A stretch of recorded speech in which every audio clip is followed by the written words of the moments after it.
Welcome back to Morning Express. It's time for us to focus on state of the nation.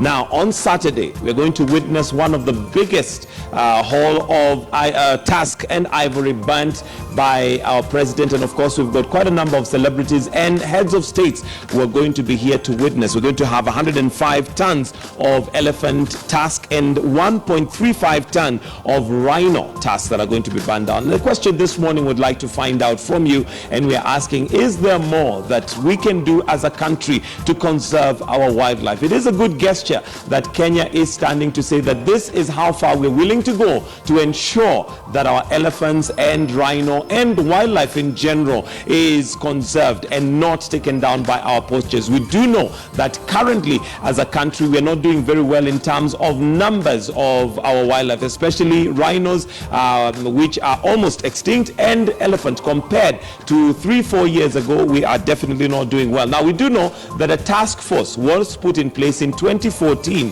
and gave recommendations, and I want us to just go through some of those recommendations before we begin our discussion here. And we've got one of the secretaries, or rather the officials that were part of the task force, and we're going to be looking at whether some of these recommendations were taken in place. Number one, wildlife crime is recognized as a national and international crime. That already has been done. We do know that it is recognized as national and international crime. Number two, there's a need for us to monitor and even ban suspicious vehicles from parks. This, of course, is left in a way that how do you define a suspicious vehicle? Maybe we're going to be looking at that and whether of course that has been done or not, because one of the things, of course, the questions that is in many Kenyans' minds is, for a tusk which weighs so much, how is it that the elephant is killed? Secondly, it is put into a vehicle, carried out of a conservation center which is manned. After that, it goes through several police checks, gets to the port or to the airport, flies out of the country to some international market. How does that happen? How is it? You know, a tusk is not a small thing that you can hide. So anyway, looking at some of the recommendations, KWS undertakes full collaboration with the National Police Service, the National Intelligence Service, and the Kenya Revenue Authority in pursuing the agents of wildlife crime. Again, looking at this whole elaborate scheme, there must be cartels that are able to filtrate through the NPS, the NIS, and the KRA, KWS, and KPS to learn best practice for roadblocks set up to detect illegal wildlife trade. Now, many of us who have gone by road in Kenya, you do know we have roadblocks. Every so often you will be stopped. But then the question is, what are those roadblocks for? Do they actually do what they're supposed to do? Are they able to find the culprits who will possibly carry these tasks by road? Then we also move to other recommendations. A proper updated inventory and all game trophies from all sources should be created and maintained on an up-to-date basis. This, of course, would also want us to look at the question of how do we monitor, how do we keep a head count of our wildlife, and especially when you're talking about elephants. Are we still using a very old-fashioned way of literally counting them one by one? Should there be a development of how we keep a head count of our elephants and rhino? Then also appoint specialists to advise on best detection technologies available. Again, looking at whether we have had that recommendation come into place. Okay, moving on to the next slide there on recommendations. Urgently establish Coast Guard units to monitor our waters and curtail cross-border crime involving smuggling and illicit trafficking of wildlife products. Again, going to the size of a tusk and how it is able to move from the park all the way via road or whatever means that they use to get to the airport or to the waters. And of course, there needs to be a very vigilant team at the airports and also that guards our waters. And then incorporate all relevant security agencies at the scanning points. So these are just some of the recommendations that the task force 2014 came up with, and also to establish a shared database easily accessible by all stakeholders and security agencies. Whether these recommendations have been implemented or not is part of our discussion this morning. Let me now move on to introduce our panel this morning so that we can have this discussion. And just a quick reminder of the question to you. Would like to know from you whether you think there is much more that the government can do and Kenya can do to ensure that we conserve our wildlife. Let me start first of all by introducing our guest this morning, and we have an environmental journalist, and that is Otula Owuor. Thank you for joining us. Good morning. We also have Benson Ochieng, who's an environmental lawyer, but also was a secretary to the Wildlife Task Force 2014 that recommended part of what we're going to be seeing on Saturday, and that is the banning of ivory. Thank you for joining us, sir. Thank you. And last but not least, we have Patrick Gathara, who is a communications expert, but also has an interest in ensuring that our wildlife is conserved. Good to have you, Gathara. Thanks. All right, let me start with you, Benson. And of course, looking at some of the recommendations that the task force that you are involved in came up with, give us maybe a progress report in terms of how far we have gone in implementing part of the recommendations that you gave. Well, thank you very much. It's nice to be here. I think it is now a fact that most of us in Kenya know that we've gone through a very difficult phase of conserving our wildlife, actually for the last decade or so, especially starting 2008. And part of this has been attributed to the fact that CITES allowed China to go into the market, and what they call it was to do a one-off purchase, or there was an open sale for ivory in the global market. And since then, as the report indicates, there has been a spike in wildlife crime, and particularly the illegal trade in ivory. And so come 2013, at the last COP conference of parties to CITES, which is the global convention dealing with trade in wildlife species, full name is Convention on International Trade in Endangered Species, Kenya was actually cited as what has become to be called the Gang of Eight. Those 8 countries that were found to be most culpable for the increase in wildlife trade. Kenya was cited as one of the 8. Yes, as one of the 8, and that is not a good reputation. What was the basis of categorizing the 8? Is it because of how much wildlife is dying? Yes, they are basically into 3 categories. The first category, those countries that are the source countries of illegal ivory or wildlife trade, and that is where Kenya, Uganda, and Tanzania were classified. Then there are those countries that were acting as transit points, where Malaysia and I think Vietnam were falling. And then there were the destination countries, basically China and Thailand. And so that was not a good reputation. And of course, when you are cited in such a forum, then it behoves you as a country to do something. What they were required to do was to demonstrate to the global community that they are serious and are doing something in response to the problem.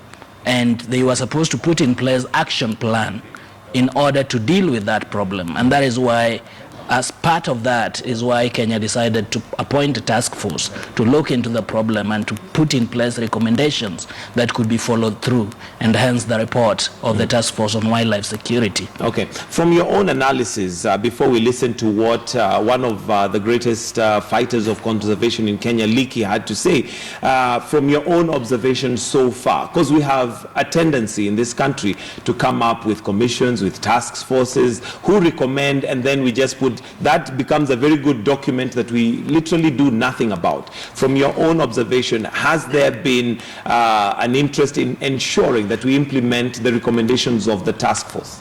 Considerable headway has been made in terms of implementing the report. Actually, a lot was going on even at the time the task force was in place, going around the country and looking into the problem.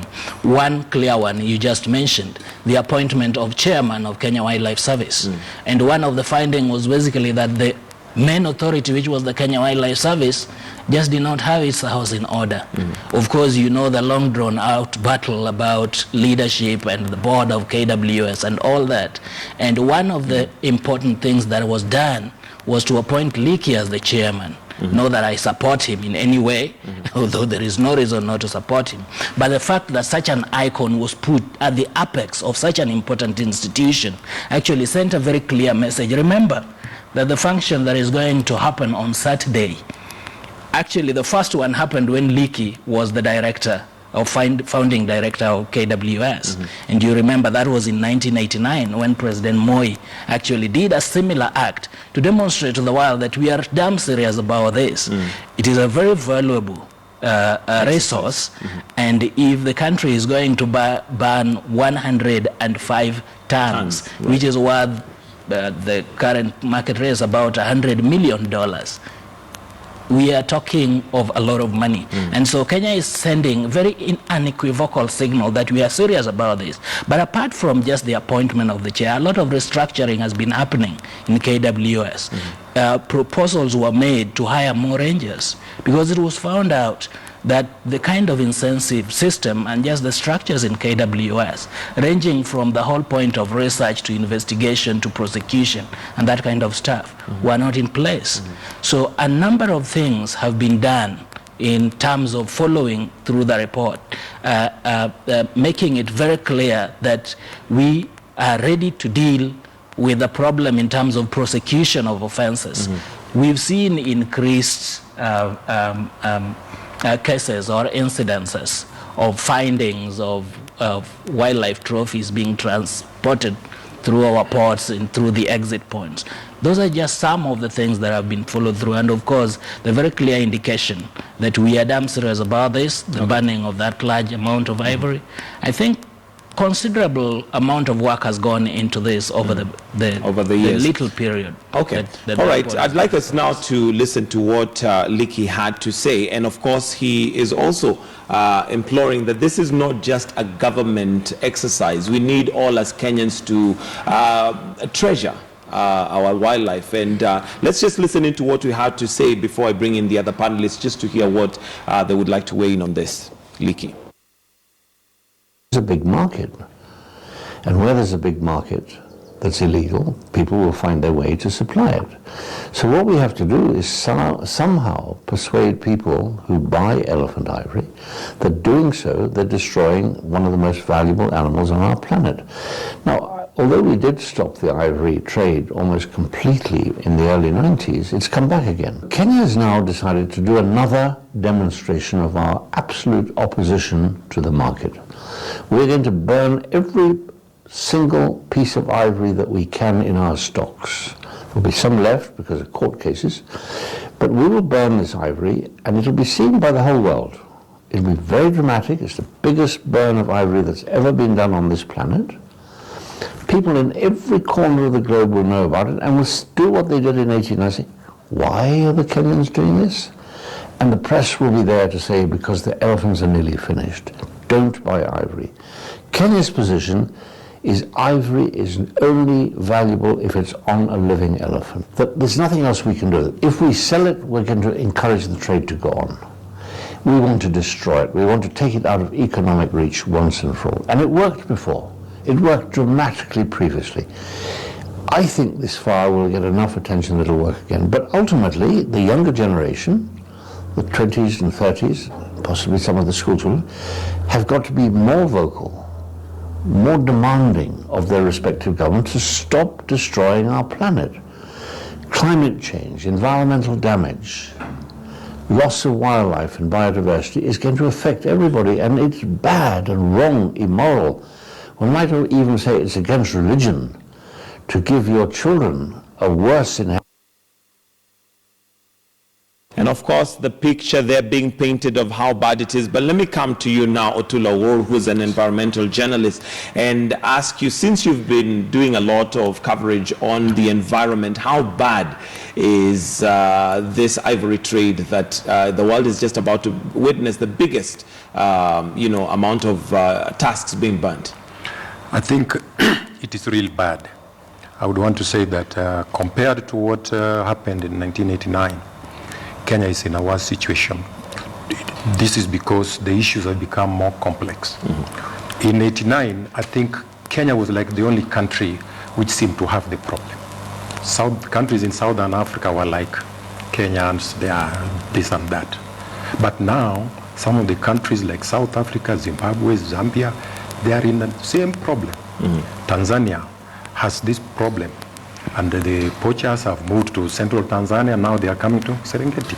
You remember just in January, they shot some pilot was in a helicopter, was trying to help some groups deal with issues of following up these poachers. Right. So is that as a result of the market becoming bigger? The market has become bigger, and the players are more sophisticated. They are more or less like drug cartels. I mean, they are sophisticated. They have a network. It's not going to be easy because first we are dealing with a market where there is a cultural aspect in Southeast Asia.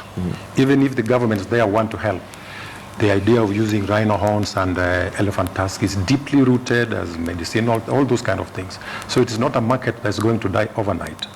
And Kenya now has to get more support in this area in terms of intelligence, in terms of actually training wildlife experts, but also the communities. I have seen a lot of change come within our national parks and game reserves. Areas have been occupied which were not occupied before, Gitonga and all those areas. There's a lot of conflict between human beings and elephants, and many communities are not sympathetic to that issue. So the issue is more than punishment. The issue is more than carrying a gun to look for poachers. Although when Leakey came in, and I'm glad you have mentioned Leakey, Leakey was very bold until he was called a cheeky white man. I remember that. He equated the poachers to economic sabotage. And I think the government of Moi picked that one up, that when he told them the losses they were undergoing. But the danger at that time was just from one source. We had a lot of the poachers came from Somalia because of instability. The warlords wanted money and extra things, so they had some gangs almost packed in our game reserves and wildlife parks. Leakey boldly said our rangers needed more training. They needed to be armed with more sophisticated guns, and there was even aerial surveys, and those helped because the rangers could not cope with those poachers. They were better armed. So right now, even if we are kicking them out of the national parks, Kenyans themselves will find themselves dealing with more sophisticated people. It is money flow, it is a trade, it is a network. It's a cartel. It's a cartel. It's not going to be very easy. Okay, Gathara, coming to you and looking, and according to what Leakey says, that in the 90s we seem to be almost winning that war against poachers, but it's now back with more ferocity. What are we doing wrong? Well, in my view, I think what we're not doing, I mean, there's a lot that's being done, I think, to tackle this at a lower level. So we're tackling poachers, we're training rangers, etc. But high-level accountability is entirely missing. You know, in the 90s, and actually going back to the 70s, you remember, there were quite high-level names that were associated with the poaching that was going on. You know, none of those people ever went to jail. None of those people were arrested, you know, prosecuted, etc. So it seems to me we essentially cut off the feet, but left the cartels intact within government. You know, and it's the same thing we're seeing now. There's a lot of focus on getting the poacher who's walking around with a gun, etc., but not the people who are actually facilitating this trade, a lot of whom are in government. We remember the Poachers and Butchers report, yes, by Dennis Osorigo in 2014 that exposed that government knows who the kingpins are. In fact, Leakey himself, it's good to mention it, Leakey himself said that poachers were operating with outrageous impunity. That's what he said. He said the kingpins are known, you know, the people who are directed this. Well, till today, we don't hear of prosecutions of these people. We don't hear of the dismantling of the cartels that actually allow this trade to go on. So I suspect that what we might have is a lull, as we had in the 90s, you know, where it goes down, but because the mechanism, the machinery for poaching remains, you know, that a few years from now, we are going to be burning even bigger stocks of ivory, because we are not doing anything to ensure that there's accountability for the actual killing of elephants at the very highest levels. Okay, Benson, looking obviously from a layman's perspective, for you to get into a park It's a reserved area. It is a protected area. Sure. An elephant is by no means a small animal or a rhino. Right. So these obviously are very skilled people in terms of what they do, because for them to bring down we've seen herds of elephants being, literally a whole family being killed. They have sophisticated weapons. Then for that task to leave the park, a protected area again, be driven from one park to either the airport or to Mombasa for it to be transported by sea. There obviously is a very intricate cartel. Are we dealing with the result rather than the cause of this whole issue? Yeah, I think you're quite spot on. A number of the challenges to the problem have already been mentioned by my two colleagues, and very eloquently by Dr. Leakey in the clip that you just played. Look, we are talking about impunity, and in the recommendations that you gave a few minutes ago, there is a recommendation about suspicious vehicles. And let me just give an incident. When the task force was going around, there was quite a very interesting incident where a senior government official wanted to have access to the park, Nakuru National Park, and around the very time there was some rhino was lost in the park, shot by whoever, we don't know. But the senior government official in a very sensitive docket dealing with security was adamant that his vehicle could not be searched. And it was a big deal. The director, who was then acting director, was being called that there is an issue at the gate because a guard is refusing to allow a senior government official to leave the park. And things were coming to a standstill. We were with the senior conservation head of the station, and he had to leave the team to go and sort it out. So we are talking about impunity here, and we are talking about procedures and processes. The basic point, we remember the infamous issue of you must know people. It was boiling down to that. But just apart from that, we are also talking of, my colleague mentioned here, a question of involving communities. Some of the things that we are not doing are very simple. We found there is quite a disconnect between the management authorities and the local communities in those places. And yet, in places where success has been achieved, communities were part and parcel of the policing and monitoring of illegal wildlife trade. Remember, actually, the person who brings down the elephant is not an expert in the conventional sense of the word. They are community people who know how these animals move about, and they have bows and arrows or spears that are poisoned, and they know how to bring that animal down. The sophisticated person sometimes is the person who supplies the weapons, the person who knows how to maneuver the different roadblocks and talk to who in the government just to make sure that the cargo is... And that brings us to the point where we are talking of cooperation between the different agencies. We found, and it's written in the report, that the left and the right did not know what the right was doing in government. Agencies, KPA, Immigration, Kenya Police Service, they were not coordinating the action. So you find even the method of scanning and clearing goods at the airport or at the port of Mombasa, it was not synchronized at all. One side didn't know what the other was doing, and it was as if there were always, these agencies were operating or are operating in silos at the border points, at the exit points, like at the airports and at the port. There was very poor coordination.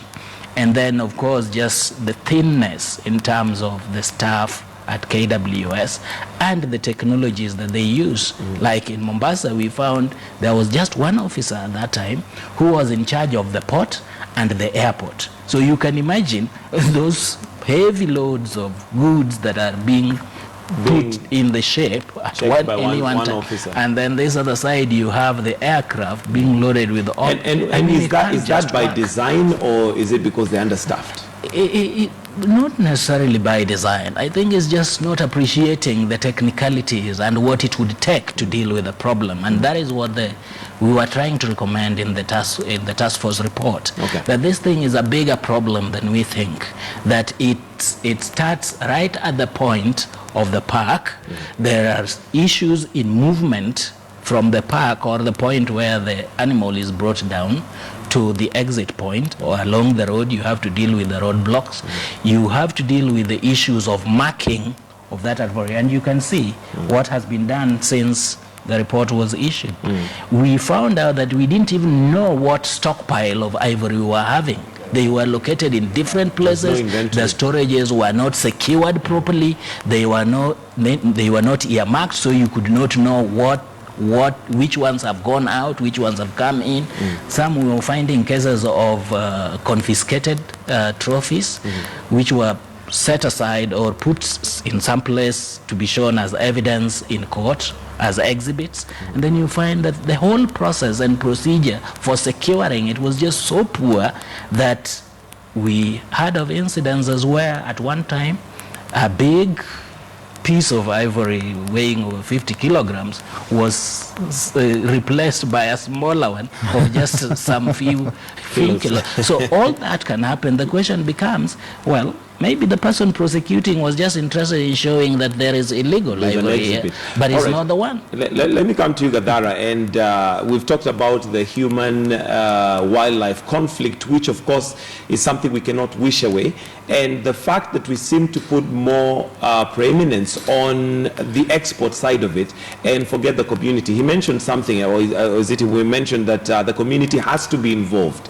and we seem to forget that we also have the communities that have to bear the brunt of even having these animals invade their crops and their lifestyle, really. Do we need to have that conversation also around the communities to ensure that that is also taken care of? Because they're the very same people that would probably be used to track these animals. They know the behaviors of these animals. They know roughly where they are. Just before I come to that, I'd just like to respond to something that Benson has said, which I think we need to clarify.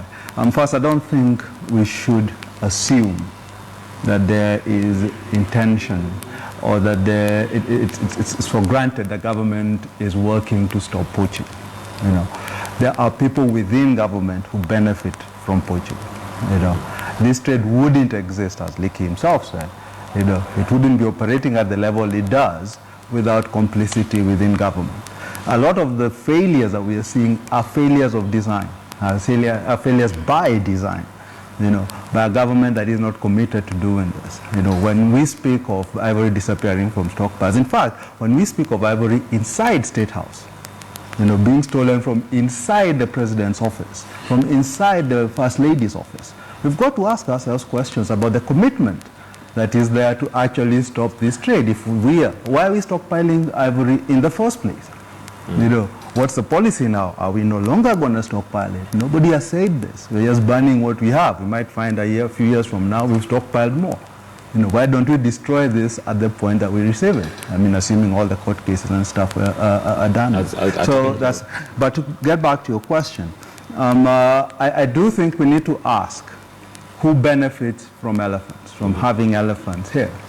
Lots of local communities, which, as you mentioned, bear the brunt of living next to these animals, having them invade their crops, meeting up with them on the road or whatever, being harmed by them, don't receive a benefit from it. In fact, we've seen, as we've seen recently, simply getting compensation is an issue.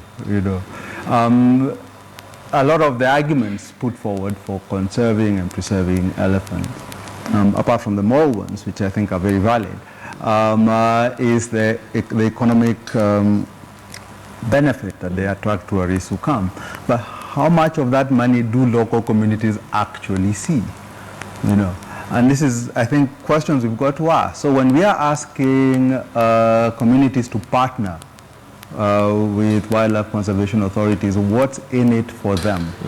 How do they benefit? And I think we need to go back and to really get away from this logic of we are conserving this so tourists can come and see it. I think we need to articulate a rationale that says, why do we want to keep it? Why we as Kenyans, precisely, why do we want them there? And even these things like the ivory buns, unfortunately, it's a message being sent to the outside world. Not so much engaging with the internal audience. It's mostly about, showing our credentials and now we are against this. to the outside world, you know. And I think we need to turn the lens around, as Leakey in his famous Banihaga speech in 1997 in Harare said, you know, will Africans miss the elephants and the rhinos when they're gone? The Europeans, he said, don't seem to have suffered for the loss of the mammoths and the woolly rhinoceros. You know, so what's the rationale? I think that's a question that we need. Why should we conserve them? You know, and this is not to say go and kill them. I'm just saying let's articulate a rationale that works for us, right. Not for outside guys, but that makes us as Kenyans and as Africans buy into the whole conservation effort and it becomes part, you know, and part of who we are. One final thing. That's kind of related to this. We've seen with the SGR the excising of bits or it going through the park, essentially to save money, because we are saying if it went through populated areas, we'd have to compensate people, blah, blah. Again, we've got to ask ourselves, you know, about this argument. We are banning ivory, saying it has no economic value to us outside of being on the elephant. Right. That the economics of things are not what dictates. You know, that we do have, I think, a moral stand here and to say that we want to preserve elephants. But we're destroying elephant habitat. You know, we're destroying wildlife habitat by passing. Case in point with the SGR. Precisely. And that's what I'm saying. So there seems to be a schizophrenic approach here, where at one level we are saying, well, elephants at all costs. At another, we are saying, well, it's okay, we can sacrifice wildlife interests, you know, for the basis of quote unquote saving money or development, you know. And I think this is something that is, for me, is a symptom of a lack of articulation of a proper rationale for conservation that works for Kenyans. Okay, coming to you, Otula, and maybe just weighing in on what Gathara has said on turning the lens on ourselves. We seem to be doing this, again, it looks more like a PR exercise for the whole world to see that really we are determined to ensure that we conserve our wildlife. But do we fully understand as a community the importance of having our wildlife? And again, the question of the local community being involved and wondering what's in it for me. As much as that might sound very selfish, of course, they would not be willing to participate, given that they bear the brunt. At the end of the day, they would need to know that they benefit from this wildlife in one way or the other. I think I would tell you that it is more than a PR exercise. I would say that no, it is not a PR exercise. This is because there are those who think if we sold all this, we would make maybe some billions of shillings, which as a country. So it's not a PR exercise. The implications are actually major. But I would want to expand this a little bit. I have 3 points to make. The issue of poaching is now not just a Kenyan problem. We can't succeed as Kenya. We are linked with the whole region. You'll find out that Central Africa, the forest elephants, most likely will be wiped out because of the wars, poor infrastructure. Kenya is relatively in African terms, enlightened. We have Kenya wildlife, which has relatively better educated people compared to most of this region where war and all those things are going on. But the fear is that as these people finish elephants in much of Central Africa, they are now focusing on what's remaining in East Africa. And Tanzania, unless they really make a lot of effort, Kenya and Tanzania will be in a lot of problems. And the elephants we are talking about are also kind of shared resources. We have to think of cross-border resources. Right. When elephants, and I think this thing is bigger than even just the elephants, it's the whole issue of conservation, because you can't conserve the elephant alone. When, for example, we talk of a wildebeest being our eighth wonder, we forget that the same wildebeest crosses the border to Serengeti. Right. Tanzania can claim the same. If Tanzanians decide to eat and kill them, we have no eighth wonder. Not one. So this is almost a cross-border thing. The same with the elephants. I think elephants don't respect these borders along the Serengeti. So there has to be some kind of regional approach to this. And what Kenya is doing is also telling those who may want to export ivory that, well, even if it's a PR exercise, this thing is not that good either. I mean, we'll get a lot of international pressure. There will be many countries that will help Kenya detect and help arrest these people. We can get support in terms of equipment, intelligence, to help deal with this thing. That's one aspect. The other one is community, which is very strong. And we have to be very specific instead of generalities. In Kenya and Tanzania and much of this region, the community that has a culture for conserving, let's say, wildlife are the Maasai. in that they don't farm, so traditionally Yeah, they they are not keep farmers. the ecosystem friendly to the Yes, apart from the livestock. Then they understand the behavior and the habits of most of the wildlife. There was a period in the early 90s when there was a move towards getting communities to gain. Then it just disappeared out there. So we have really to first to come into our country in terms of education more than punishment and pointing fingers. Okay. We can even push this conservation to county level, not just the elephant, so that whatever we have museums, we need some kind of wildlife at county level, even if they're not elephants, so that the youth and the people start to see the importance of these things, so that when you come to national level, we really need a new policy. The policy we have is almost outdated and colonial, conservation policy. And the elephant, we are just looking at one thing. It's very narrow. It is very narrow. There's a lot of things there. There are birds. There are even things like guinea fowl, which some people would keep and the wildlife will come to arrest you. Some of these things can be solved by maybe bringing more private people or community who would want to have a ranch and conserve elephants where it has reached. Okay, Benson, one of the recommendations that the task force came up with was best practice, learning from best practice. Do we have any countries that we can look at and learn from, especially given that now it's no longer just a local or it's not even regional. It is because these tasks are not consumed regionally. Right. They have a market elsewhere. Right. Do you have countries that we can learn from? Yes, actually, in terms of best practice, I think some of the things we have mentioned here, bringing local communities to be part and parcel of the management. And what we found out is that there have been very successful conservancies in this country, where communities were integrated, where they had systems of continuous policing, where they employ better technology to monitor, and where they bring experts just to help to identify the ivory and to keep inventories and to secure the trophies and all that kind of thing. Those constitute some of the best practices, so that just in terms of bringing in private sector that he also mentioned, we seem not to recognize in our policy the value of recognizing wildlife as part of land use. If you look at the way our laws are crafted, land is valued in all other economic terms, but it is not valued in terms of how much wildlife is there. If you were to go and buy land from the Maasai, and that has been done a lot in the contiguous areas of Nairobi, Kitengela, which used to be a very good wildlife dispersal zone, and the adjoining land between Kitengela and Amboseli, very useful wildlife corridor as well. And when you look at the way we value the land, we think of it just in terms of land where you can build a skyscraper. And Gathara mentioned something very important, and actually should not be lost in the debate. Even as we demonstrate the while that we are damn serious about this and ban all that expensive stockpile of ivory, what are we doing to save the wildlife itself? That is the elephant and the rhino. Basically, we are losing our national parks. A lot of them remain just monuments in terms of acreages of land. Look at, and if you will see this in the report, look at what is happening in Hell's Gate National Park.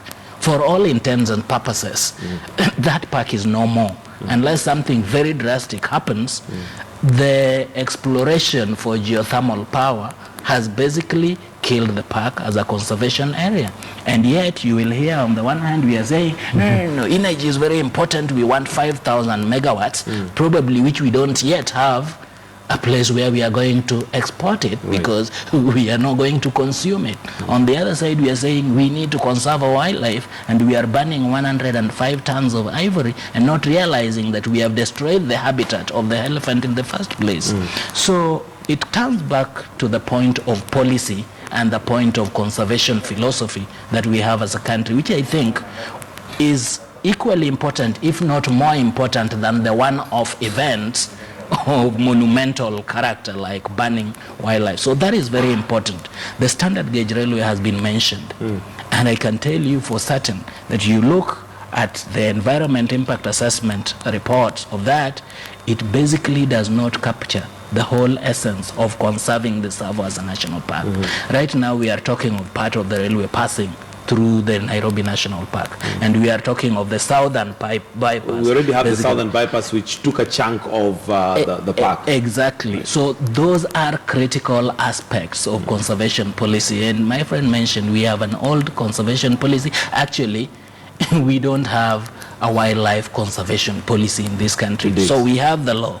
So even in terms of just dealing with the issue of Kenya having been cited as one of the Gang of Eight and putting our act in order, many times we get it wrong. We tend to put the cart before the horse, because the first point that any country should make is to sit down and say, where does wildlife conservation fall in our vision 2030? Right. What is our philosophy for conservation? How do we balance the land use, the community needs, and all those issues that arise? If you see what is happening in the name of development, we talk so loftily about Galana irrigation scheme, not realizing that that is a very important wildlife corridor between Savo West and Lamu, Savo East and Lamu. And we say, no, we are going to produce food, and before you realize it is a white elephant. Yes, which, so we are getting a lot of things wrong, even as it is important that we deal with this issue, that we send the important message to the world. But I think as a country, just as Gathara said, we need to sit down and go back to the drawing board. Right. We are not going to achieve it by a one-off Saturday event of bringing celebrities. Bringing the whole world that is important, right. But that is not the starting point. Gathara, other solutions that we need to ensure that we win this war. I see time is really moving fast, but let's talk solutions. What do we need to do? Well, as I said at the beginning, I think there's no getting away from accountability.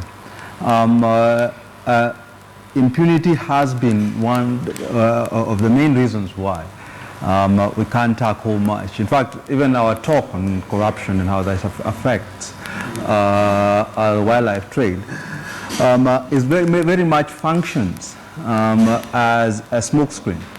Because what we're talking about is lower level accountability, the people who are paid, the policeman at the roadblock, etc.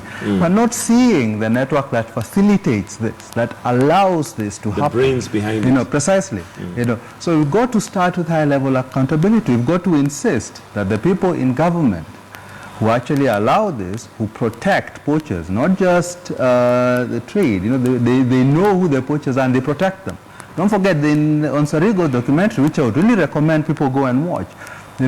It says that the people who are named, these 11 kingpins, had government-provided security. The same government that knew, the NIS knew they were poachers, yet they had security from government. If you go back to the 70s, you find peoples in the first family being mentioned, with regard to poaching. We shouldn't run away from this. We really need to insist that there is high-level accountability and to dismantle those cartels, because otherwise you leave the problem festering. And it might go, we're in a lull now. I think it's dropped off. Paula Kahumbu was saying by 85% poaching. I think there were 93 last year. Before it was 384, something like that, although the figures are a bit hazy. But the fact is, there's a law, but there's nothing preventing it coming back when the circumstances suit it. Right. And this is what has happened now. We had a law before, and it came back after 2008, as Benson has mentioned. The cartels were intact; they were still in there. They are still in government today. The very people burning and supporting and speaking well, lots of them are engaged in this. So if we don't insist on accountability, all we're doing is postponing this problem to another time. Okay. Benson, or rather Otula, as part of the solutions that we need, we still have very old-fashioned monitoring methods. Yes. Do we need to upgrade that to a point where now at least we can have a good head count of what we have? And maybe even where they are. In this day and age where you can use GPS to literally locate the exact point where an animal is. Yes, as I told you, I think the Kenya wildlife and even Kenya as a country can afford that, and it can be done. That should not be a problem. And also, there are lots of organizations that are willing to support that kind of thing. But the whole thing to me boils down to saying that the Minister of Environment, I think Judy Wahungu and their team, they have a big job in their hand to come up with a policy which will have to really the long-term solutions. Many of the countries that thought they had an accountable system are now under shock they are beginning to deal with poachers. They don't know what to do with them. Most of the Southern African countries, at least we know that we have our own thieves, we have our own crooks. Them, they don't know. And if you monitor closely, the cartel that is involved in this poaching, they are slowly avoiding the big men. They find they can work without the big men.